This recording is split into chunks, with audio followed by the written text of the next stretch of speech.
pretty loud. It's pretty much from 7 a.m. to 6. 7 a.m. to 6. Wow. Yep. You can hear it there.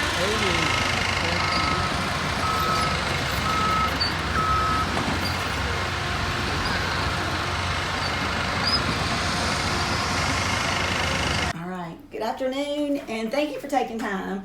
We're out in the yard looking at all the craziness, and we started talking to Kayla, right? That's right. And so Kayla lives next door. She hasn't lived here very long. I'm gonna let her tell her story and explain what she's been having to endure during all this crazy construction. Sure. So we moved here about 3 years ago, and when we bought the house, it wasn't even 2 months after where we got a letter saying they were going to start construction, and I think it took them about, a year and a half, 2 years to maybe start. So they started in January and clearing the logs next to our house. Pretty sure when we got the letter, the notice, we went to a meeting, and I think they were basically discussing what they were going to be doing, but nothing was finalized. But I know when we were notified that they talked about a 20-foot buffer, like a tree buffer, would be left to kind of, leave us that space and kind of that naturalness behind our house. And anyway, come January, they literally started clearing trees on our property line. So they put the fence up, the orange fence, and all the trees were gone probably in a month. And so basically in the last couple of months since they've been blowing stuff up, we've definitely had some structural damage to our house now. So, we've gotten the fire marshal involved, but a property manager for this project won't contact us back. So we're kind of at a standstill of, what do we do? We're left with damage and noise.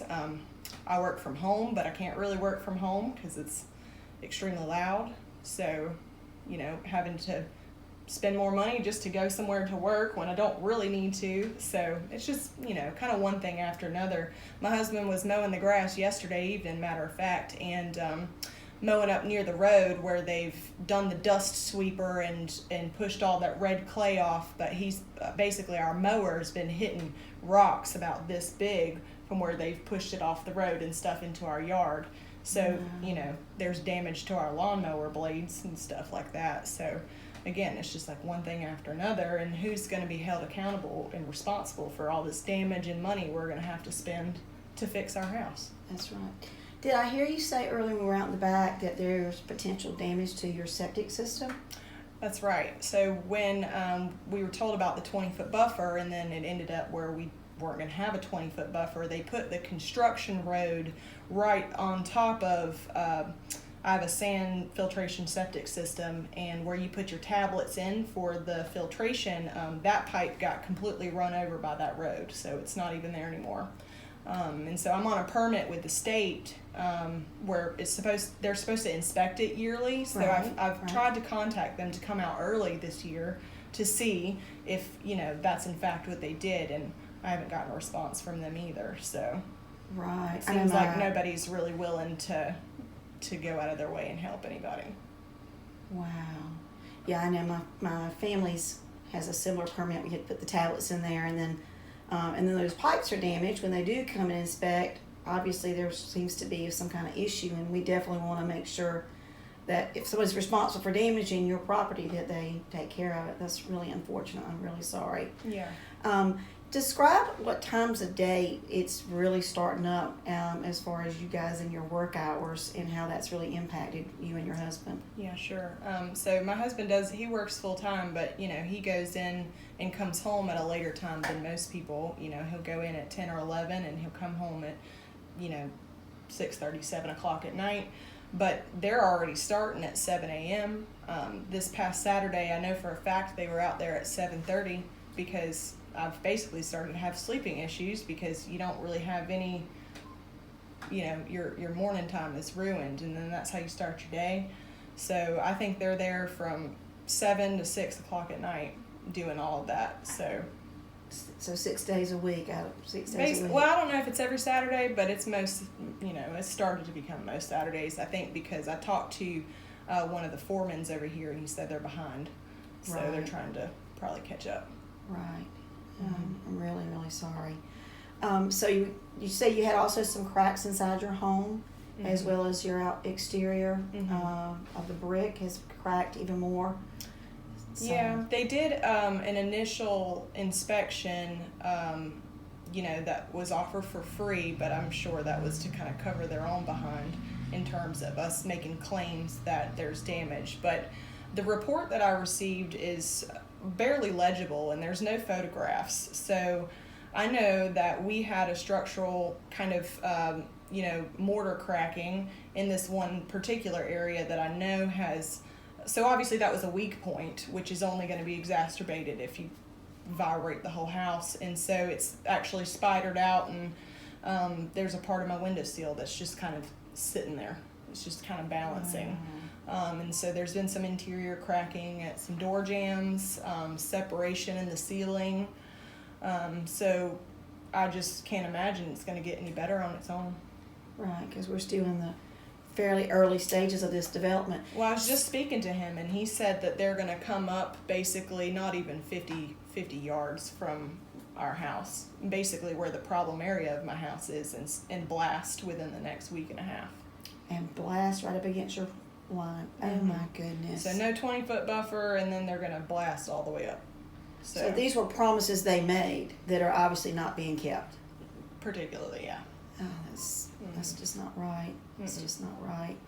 No. So are they going to be responsible when you present these findings, documents? Because I know my sister-in-law just had her house inspected for another development a little further down the 98.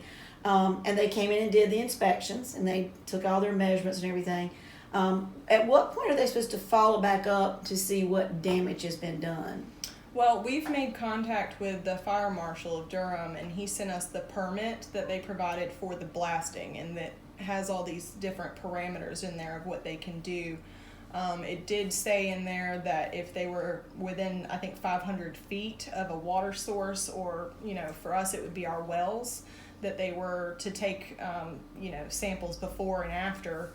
So I would assume at some point after they're done that they would follow back up, but structurally, I don't know who's going to be responsible for that, because essentially when we did make contact, they said that we could make an insurance claim with whoever's doing the dynamiting with their insurance. But then that's basically just 3 different parties have just handed us off to somebody else. And so inevitably I think we're going to have to deal with somebody's insurance company, and then it's just a matter of their documentation versus ours. Right. So, and again, nobody truly cares. And as young homeowners, like, we just bought our house like within the last couple of years. Like, we don't have savings and all this like extra money just to throw at our house. Yeah. So it really just makes our ability to kind of upward mobility our lives much more difficult, because a home is supposed to be an investment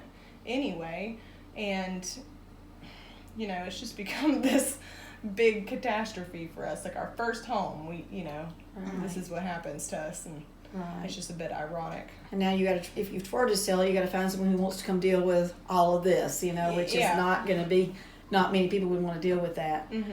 Have you reached out to anybody at the planning department or any of your city council members, just out of curiosity? We know one of our good friends' mom is actually on the planning department, so she's been very influential in helping us get in contact with the right people. But it's just been a matter of having people follow back up and actually show that they care. It's usually just kind of, we're in a long list of people making the same complaint, so I don't know that it's really making a difference.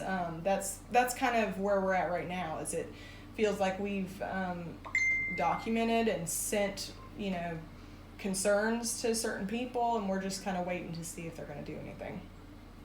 I'm really sorry. Well, thank you for taking the time with us. Sure. We really, really appreciate it. And we hope you'll join Preserve Rural Durham, because we are working hard to try to make a difference, which is why I keep coming over to the Ellickson's house. And we're on speed dial with each other. So thank you so much. Of course. All right.